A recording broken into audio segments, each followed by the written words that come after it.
ओम नमस्ते जी। आप सबका हार्दिक स्वागत है हमारे channel R A two R A में।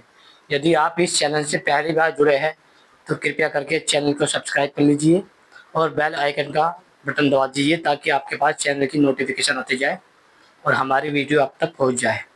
आइए आज बात करते हैं मानव उत्पत्ति के विषय में।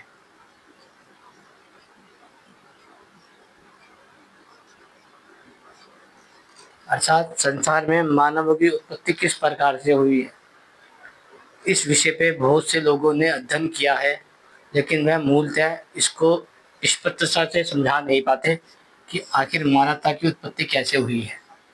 क्योंकि मूलतः जब हम देखते हैं तो हमें 3-4 सिद्धांत पता चलते हैं, जिसमें हम आपसे आज बात करना चाहते हैं कौन कौन से सिद्धांत हैं।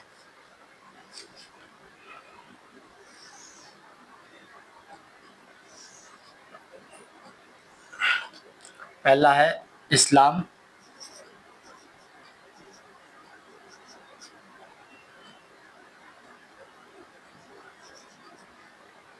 और ईसाइयत का।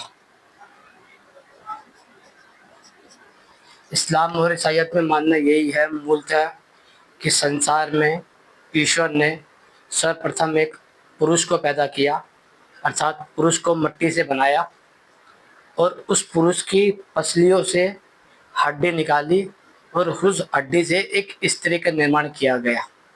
अर्थात ईश्वर ने एक आदमी को बनाया और उस आदमी से स्त्री को बनाया। तो इसको कहते हैं मूलतः कि इस्लाम और ईसाइयत में कि मानवता की रचना यहाँ से की गई है। लेकिन जब हम इसकी समीक्षा करते हैं तो हम पाते हैं मूलतः ये सिद्धांत गलत है, क्योंकि इसमें दो प्रकार के दोष लग रहे हैं। पहला दोष यह है, यदि ईश्वर ने मनुष्य के शरीर से स्त्री की रचना की, अर्थात मेरे शरीर से एक स्त्री की रचना की, तो वह मेरे शरीर से उत्पन्न होने के कारण मेरी पुत्री कहलाएगी। इसे कहते हैं आत्मजा। अर्थात मेरे शरीर से जो पैदा किया गया है वह मेरी संतान के रूप में माना जाता है। इस प्रकार से पहला दोष ये लगता है कि वह उनकी पत्नी हो जाती है, जिसे कहते हैं व्यभिचार का दोष लगना। और दूसरा है, यदि एक पुरुष और एक स्त्री, यदि उनकी संतान होगी, यदि मान लीजिए एक स्त्री और एक पुरुष की रचना की जाती है संसार में आदि में पहले, और उससे यदि मानवता का निर्माण किया जाता है, तो वह मूलतः दोष आता है दूसरा वाला। पहला व्यभिचार का दोष आता है और दूसरा दोष क्या आता है, इसको समझने का प्रयत्न करते हैं। एक स्त्री और एक पुरुष, उनकी संतान होती है। जब वह अपनी तीसरी पीढ़ी करेंगे, एक पीढ़ी जिससे ईश्वर ने जो रचना की मनुष्य के रूप में, आदमी के रूप में, और उसकी पत्नी के रूप में, एक स्त्री और एक पुरुष जो उनकी संतान है। जब उनकी संतान अपनी तीसरी पीढ़ी पैदा करेगी तो वह मूलतः भाई और बहन के संबंध होगा। इससे ये भी व्यभिचारी सिद्ध हो जाते हैं। तो हमें ये पता चलता है मुख्य रूप से कि भाई और बहन के द्वारा ये मनुष्य की रचना नहीं की गई है। जो ये बात प्रचार करते हैं कि ईसाइयत और इस्लाम की ये बात सही है कि मानव की उत्पत्ति इस प्रकार से की गई है, मूलतः यह गलत है और ये इसको पढ़ाना भी नहीं चाहिए, बिल्कुल मिथ्या प्रचार है। अब हम बात करते हैं दूसरे रूप में हिंदुओं की। हिंदुओं का मानना यह है मूलतः सृष्टि के आदि में ब्रह्मा जी ने, अर्थात ब्रह्मा ने अपने शरीर के दो भाग किए।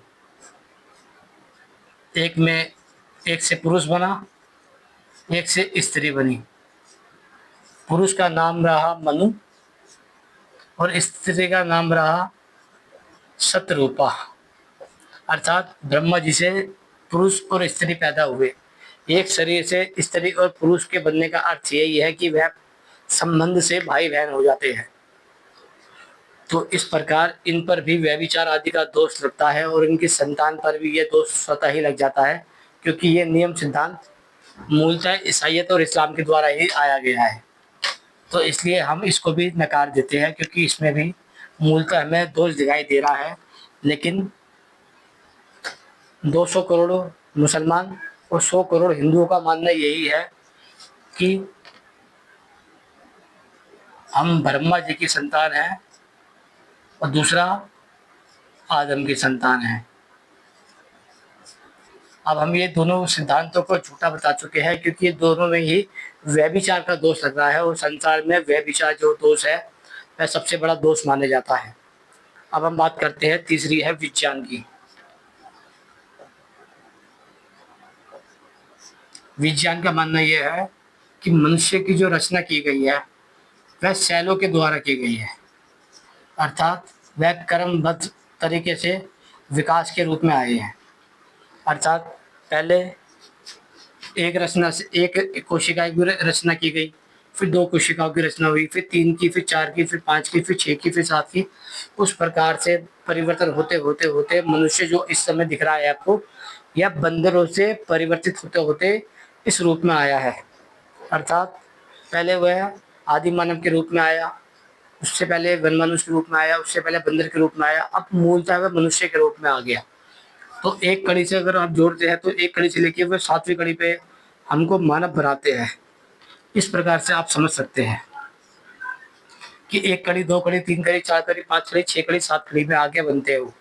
जब हमने उनसे पूछा कि ऐसा क्यों, तो वो कहते हैं मूलतः कोशिकाओं के द्वारा ही कोशिकाओं का निर्माण होता है। लेकिन जब आप उनसे ये पूछेंगे कि जो ये पहली कोशिका है ये कैसे बनी है, तो कहेंगे वो यह जो है ये स्वतः ही बन जाती है, अर्थात इसको बनाने वाला कोई नहीं है, ये अपने आप ही बन जाती है। जबकि हम ये चीज़ देख चुके हैं, संसार में कोई भी वस्तु अपने आप नहीं बनती है, मूलतः उसका कोई ना कोई बनाने वाला होता है। उसी को संसार का व्यवस्थापक कह सकते हैं, या आपको जो नाम अच्छा लगे आप उसे वह दे सकते हैं। आइए अब बात करते हैं हम चौथे सिद्धांत की। पहला था ईसाइयत,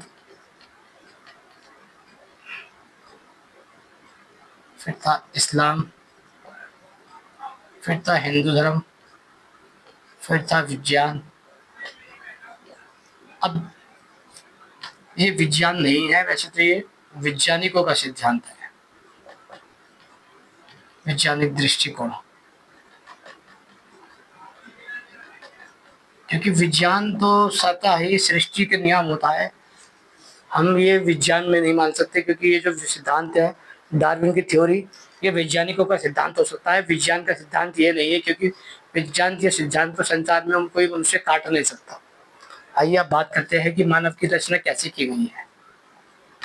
जब हम सृष्टि रचना के विषय में देखते हैं तो हम पाते हैं सृष्टि रचना करने वाले को सृष्टिकर्ता कहते हैं। अर्थात संसार में जो रचनाएं की जाती है वह इस सृष्टिकर्ता के द्वारा की जाती है। संसार में किसी भी प्रकार की सृष्टि हो, अर्थात निर्माण का कार्य हो, उसे निर्माता के द्वारा किया जाता है। तो मूलतः हम जानते हैं सृष्टिकर्ता को निर्माता कहते हैं, और जो सृष्टि बनी हुई है उसको निर्माण कहते हैं। ये जो शरीर बना हुआ है मनुष्य का, पशु पक्षियों का, मछलियों का, पक्षियों का, पेड़ पौधों का, या अन्य किसी भी जीव जंतुओं का जो शरीर बना हुआ है वह मूलतः सृष्टि निर्माण है। अर्थात निर्माण को कहते हैं कार्य। कार्य उसी को कहा जाता है जो कारण सहित किया जाए। अर्थात संसार में हम जो भी चीज़ आज देख रहे हैं वर्तमान में वह मूलतः कार्य है। इस कार्य के पीछे एक कारण होता है, उसे कहते हैं कर्ता। कर्ता को आप निर्माता के रूप में देख सकते हैं, सृष्टिकर्ता के रूप में देख सकते हैं, या फिर हम उसे ईश्वर के रूप में देख सकते हैं। आपको ईश्वर शब्द से हो सकता है थोड़ी दिक्कत आए, वैसे हो सकता है ना भी आए तो भी कोई दिक्कत नहीं, आप खाली उसे कर्ता के रूप में समझ सकते हैं। तो इसका अर्थ ही होता है मानव की जो शरीर की रचना की गई है, मानव के शरीर की रचना समझ लीजिए, या संसार में किसी भी प्राणियों की रचना समझ लीजिए, तो मूलतः हमें ये पता चलता है वह रचना सृष्टिकर्ता के द्वारा निर्माता के द्वारा और कर्ता के द्वारा की गई है, क्योंकि बिन बनाए एक पत्ता भी नहीं बन सकता, एक धागा नहीं बन सकता, एक सुई नहीं बन सकती। तो ये सृष्टि में जो मानव रूपी ढांचा है, जो इतना व्यवस्थित रूप से बना हुआ है, जिसमें बड़ी बुद्धि लगाई गई है, इसकी नसों को, इसकी मांसपेशियों को, इसकी रक्त की बूंदों को, जो अलग अलग रूप से अलग अलग भागों में बांटा गया है, मुख्यतः वो बड़े बुद्धिमान कर्ता का कार्य है, जिसे हम समझ सकते हैं सरलता से। अब हम बात करते हैं मूलतः कि सृष्टिकर्ता ने जब मानव की उत्पत्ति करी, तो मानव को धरती पर किस प्रकार से उन्होंने भेजा है। मूलतः वह सिद्धांत समझने का हम प्रयास करते हैं जिससे मानव की उत्पत्ति की गई है। आज वर्तमान में जो अलग अलग मान्यता चल रही है, हम उस सबको झुठला इसलिए रहे हैं क्योंकि वह विचार का दोष देती है, और मानवता का लक्षण यही है कि उसमें व्यभिचार का दोष जीवन भर नहीं लगना चाहिए, वरना वो हटता नहीं है। अब हम पाते हैं मनुष्य व अन्य प्राणी, मनुष्य हो या अन्य प्राणी हो, इन सभी की रचना सृष्टिकर्ता ने धरती के गर्भ अर्थात धरती के गर्भ से की है। अब आप कहेंगे उन्होंने धरती के गर्भ से कैसे रचना की है, तो इससे कहते हैं सृष्टि की रचना करना, अर्थात यह उन्होंने जो गर्भ में, धरती के गर्भ में रचना की है, वह जादू से नहीं बनाया गया है, वह प्रकृति के तत्व को जोड़ जोड़ कर बनाया गया है। मूलतः हम समझ सकते हैं उसे कहते हैं अंड बीज। अंड बीज के द्वारा मनुष्य की रचना की गई है, जिसके द्वारा संसार में मनुष्यों को, प्राणियों को भेजा जा सके, जिससे वह सृष्टि का निर्माण आगे चला सके। अब जब हम समझते हैं कि अंड बीज क्या होता है, तो मूलतः हमें यह समझना पड़ता है कि उन्होंने मनुष्य को किस रूप में भेजा है। चाहे वह मनुष्य हो, पशु पक्षी हो, पेड़ पौधे हो, या अन्य कोई भी जीव जंतु हो। जैसे मान लीजिए मनुष्य की 3 अवस्था होती है। पहली होती है शिशु,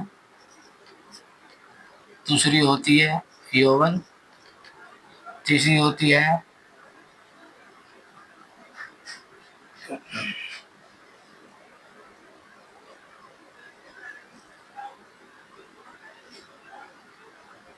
वृद्ध, और चौथी होती है, मूलतः 3 को ही समझ लीजिए, शिशु, यौवन और वृद्ध। अतः ये 3 अवस्थाएं होती हैं।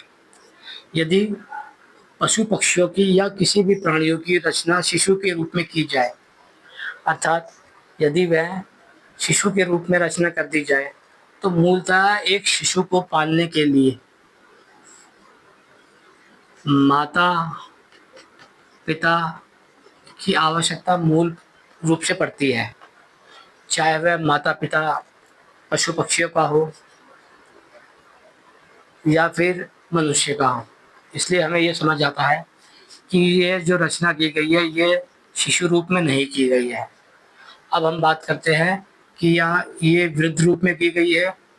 यदि हम देखते हैं कि ये वृद्ध रूप में की गई है, तो भी ये हमें पता चलता है गलत है, क्योंकि वृद्ध रूप में सृष्टि करने का अर्थ यह है कि उनको अपनी सृष्टि आगे रचना करने का मौका ना देना। अर्थात यदि वृद्ध रूप में मनुष्य को, पशु पक्षियों को बनाया जाएगा, तो वह अपनी अगली पीढ़ी का निर्माण नहीं कर सकेंगे। जो सृष्टि का चक्र है वह नहीं चल सकेगा। इसलिए इसका शिशुपन यहाँ समाप्त हो जाता है कि बच्चे को शिशु के रूप में नहीं बनाया गया है।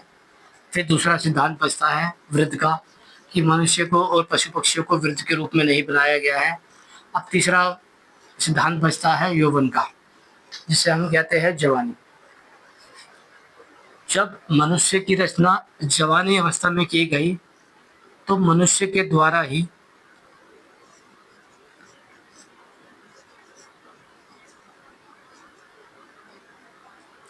उनकी संतानों की रचना की गई। अर्थात जो ये मनुष्य पैदा किए गए, इसके अंदर असंख्य स्त्री और असंख्य पुरुष थे, जो ना किसी से छोटे थे उम्र में और ना किसी से बड़े थे, ना वह अधिक बलवान थे, ना अधिक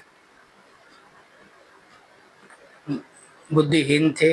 वह समान रूप से थे। स्त्री हो चाहे पुरुष हो, वह मूलतः एक ही प्रकार के थे, जिनमें बुद्धिमान भी थे, बलवान भी थे, संयम में भी थे, आदर में भी थे, आचरणवान थे। क्योंकि यह सृष्टि की जो रचना है, यह मूलतः ईश्वर के द्वारा की गई है। इसे आप सृष्टिकर्ता भी कह सकते हैं। सृष्टिकर्ता के द्वारा स्त्री और पुरुष की रचना की गई है यौवन अवस्था में धरती के गर्भ से। तो इससे हमें ये तो सिद्ध हो जाता है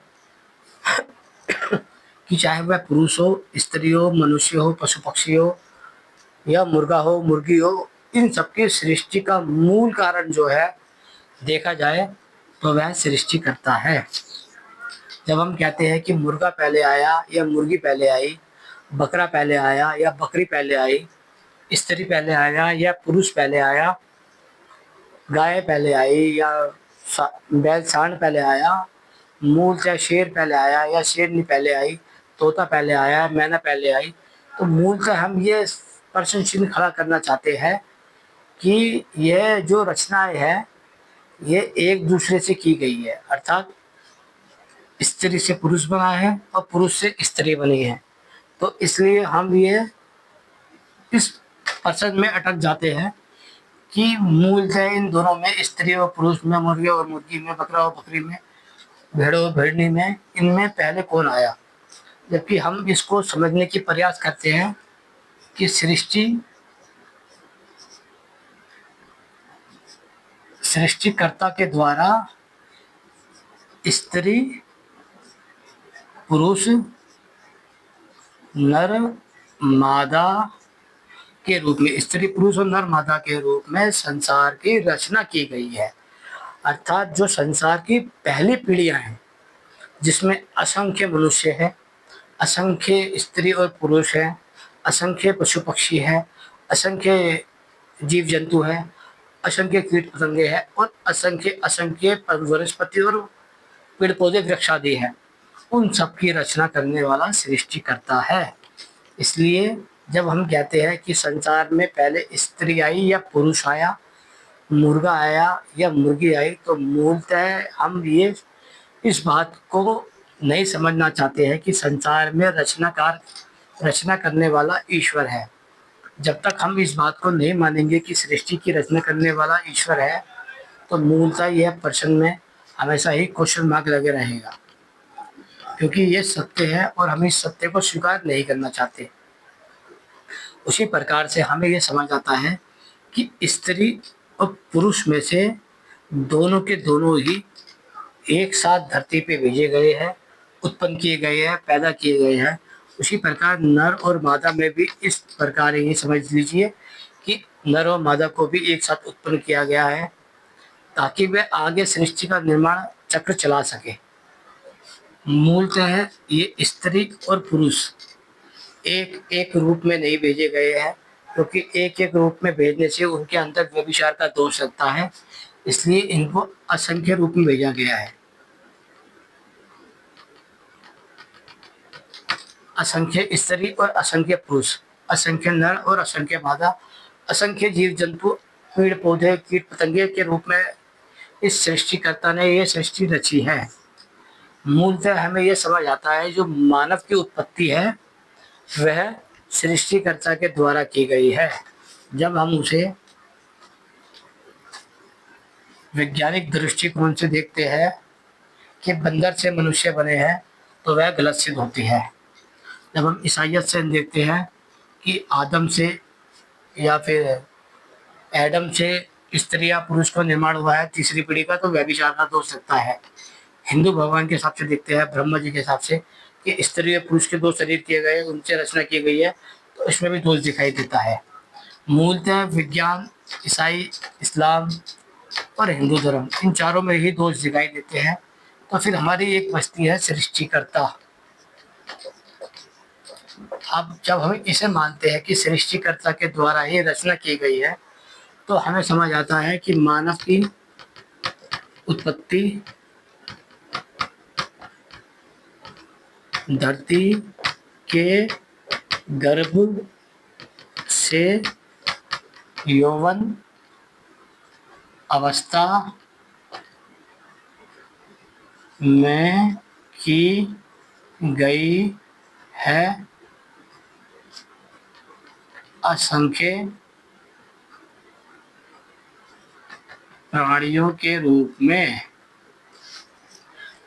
प्राणियों के रूप में सृष्टिकर्ता के द्वारा सृष्टि की रचना की गई है, जिससे सृष्टि का आगे निरंतर भाग चलता रहे, बढ़ती रहे, चलती रहे, तो उसको ही सृष्टि कहते हैं।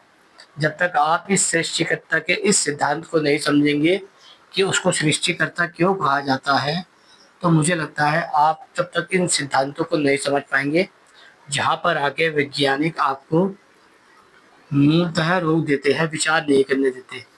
क्योंकि उनको पता है यदि हमने सृष्टिकर्ता के विषय में लोगों को बताया, तो हमारे द्वारा जो चलाया गया सिद्धांत है, वह बहुत से सिद्धांत ऐसे हैं जो नष्ट हो जाते हैं।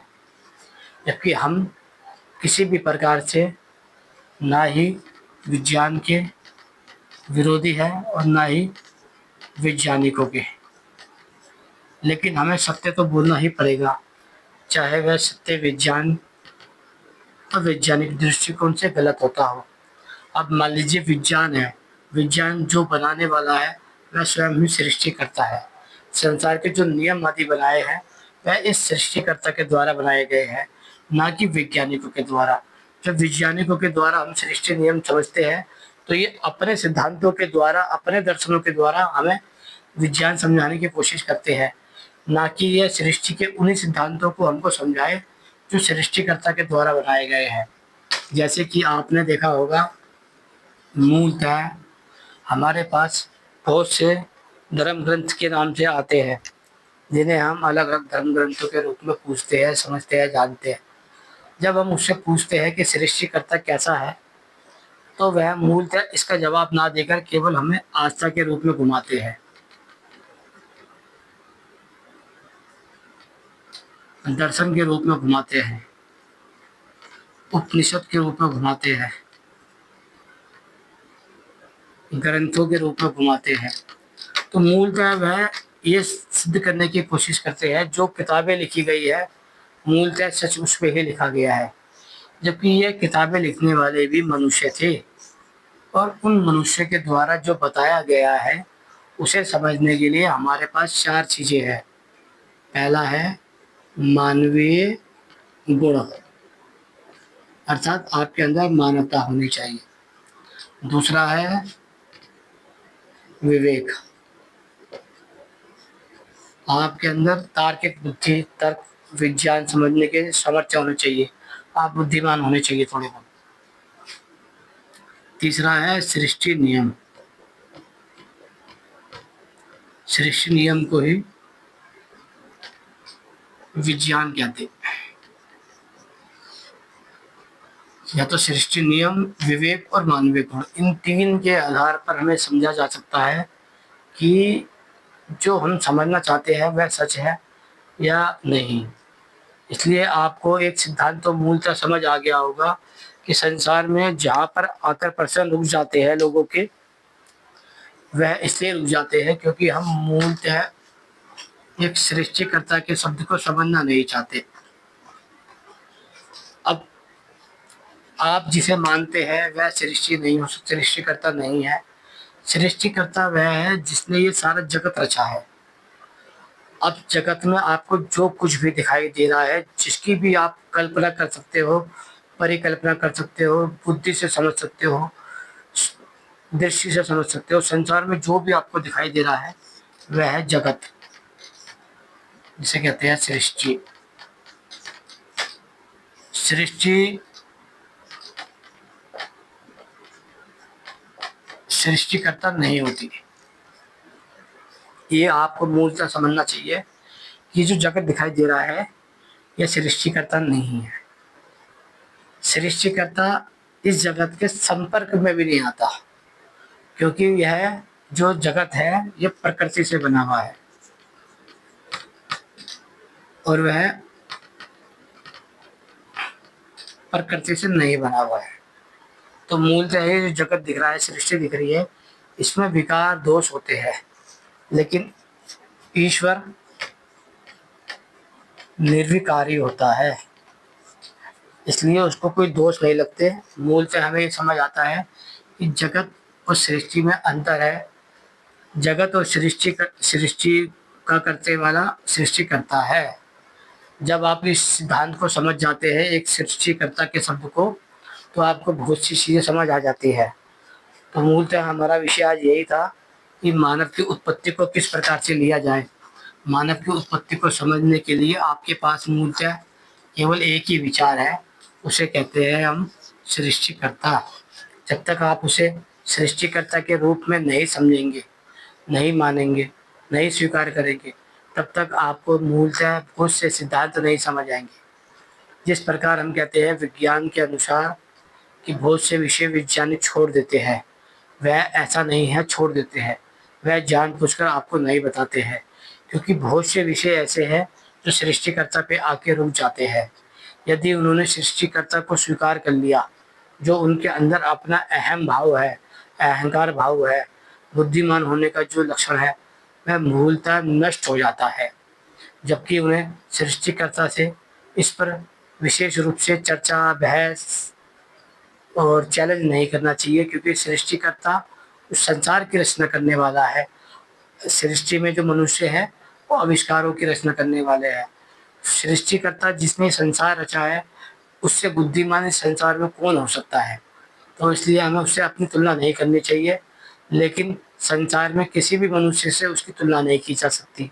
संसार में कोई ऐसा पदार्थ नहीं, ऐसा व्यक्ति नहीं, ऐसा देव नहीं, ऐसा देवता नहीं जिससे ईश्वर की रचना की जा सके और तुलना की जा सके। इसलिए हमें समझना चाहिए मूलतः आज संसार में हम जो देख रहे हैं वह सब के सब अनईश्वर है, अर्थात वह ईश्वर नहीं होते। मूलतः हमें यही समझना था कि मनुष्य की रचना ईश्वर के द्वारा की गई है, लेकिन असंख्य मनुष्य और असंख्य पुरुषों के रूप में, ताकि उनकी संतानों पे व्यभिचार का दोष न लग जाए और इस व्यभिचार के दोष के कारण ईश्वर दोषी ना हो जाए, ईश्वर पे कोई दोष ना लग जाए। इसलिए उन्होंने मनुष्य को असंख्य के रूप में बनाया, ताकि वे अपनी पीढ़ी को आगे बढ़ाते जाए और किसी भी प्रकार का व्यभिचार ना फैलाए। तो आज का विषय यहीं समाप्त करते हैं हम। आशा है कि आपको ये विषय समझ आया होगा कि मानव की उत्पत्ति और स्त्री और पुरुष की उत्पत्ति ईश्वर के द्वारा रचना की गई है, तब की गई है। आज विषय यहीं समाप्त करते हैं। ओम नमस्ते।